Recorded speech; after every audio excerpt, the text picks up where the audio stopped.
Le verdict de la troisième journée du championnat cadet de la Ligue de football de Gueux-Maritime est tombé ce dimanche 1er décembre 2019 au stade Pierre-Claver-Devongué de Port-Gentil lors de la confrontation qui opposait Stade Mandjie en vert bleu à l'AS Dynamo en vert orange. Dès la première mi-temps, on pouvait voir de part et d'autre des occasions offensives. Mais après les 45 minutes de jeu, 0-0 à la pause. Au retour des vestiaires, les deux équipes vont se mettre en valeur. Mais c'est finalement Dynamo qui va marquer son premier but de la partie après seulement 10 minutes, et ce, grâce à Itoge Claudry. Avec un appétit ardent de but, Claude Bakita de l'AS Dynamo va punir les cadets de Stade Mandjie en alourdissant le score à 2 buts. Désorienté, après ces 2 buts encaissés, Stade Mandjie va encore se faire surprendre par l'AS Dynamo qui va inscrire son troisième but de la rencontre suite à une frappe de Claudry Itoge qui met un doublé dans ce match. Stade Mandjie va réduire le score après une mauvaise réception du gardien de Dynamo. 3 buts à 1, Stade Mandjie s'incline, ce qui n'est satisfait par le staff technique. Tout coach, à la conclusion quand même des entraînements, souhaiterait avoir un résultat quand même escompté.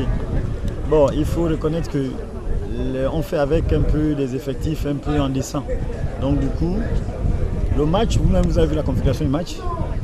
Il faut dire que nous n'avons pas été adroits. Les autres ont été plus adroits que nous, ils ont gagné. Parce que quand ils ont marqué un but, on avait la possibilité de gagner et puis aussi de passer le score, mais on a raté. Donc du coup, les joueurs n'ont pas démérité, mais il faut seulement travailler, c'est ça. Déçu ? Nous ne sommes pas déçus. Ce qui m'intéresse le plus, c'est la formation.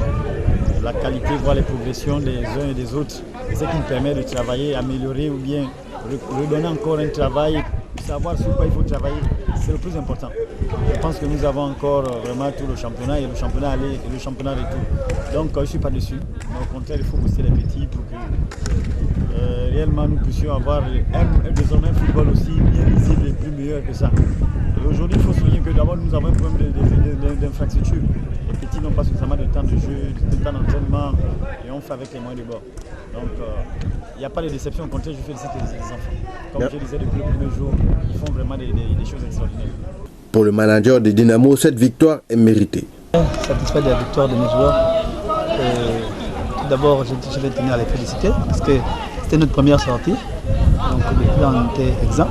Donc je tiens à féliciter mes joueurs pour cette rencontre-là. Ils ont pu s'y gérer, même si à la fin on a baissé les bras, on a s'y géré. Déjà, plus important. Le travail, c'est le travail qui paye. Donc, je les ai instaurés de jouer un jeu plus calme, c'est-à-dire absorber l'adversaire et puis relancer un peu plus vite, puisqu'on a des atouts offensifs qui vont très vite. Donc c'était ça notre souhait, savoir conserver, mieux gérer et mieux attaquer.